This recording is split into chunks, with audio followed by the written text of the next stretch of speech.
You probably know this one. Two children, Hansel and Gretel, abandoned deep in the forest by their parents. They stumble upon a house made of candy and cake. But the owner, a witch who eats children, Gretel, quick-witted, pushes the witch into her own oven. The kids escape with treasures and find their way home. The end, or is it? In the Grimm Brothers' 1812 version, Hansel and Gretel are left to fend for themselves in a dark forest, not once but twice.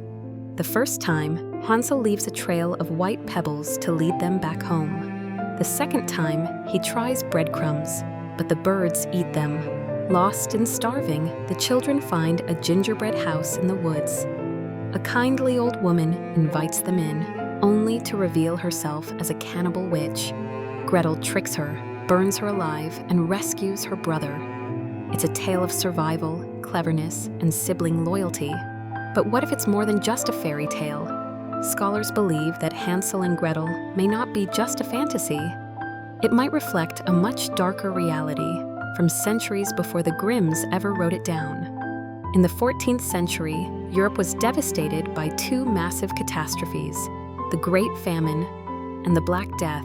The famine killed millions, crops failed, livestock died, and parents faced an unthinkable choice: starve together or abandon their children. Stories began to circulate, whispered tales of families leaving the youngest behind in the woods.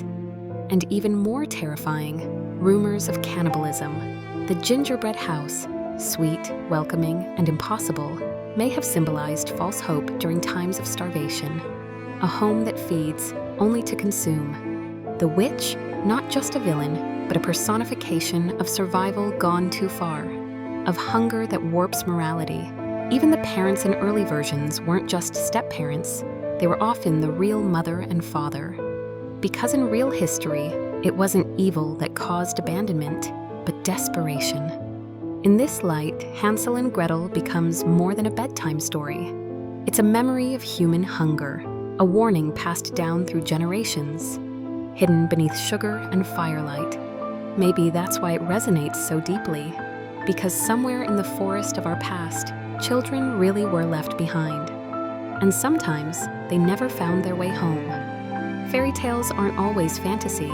Sometimes they remember what history tried to forget. This was Hansel and Gretel, but not the one you heard as a child.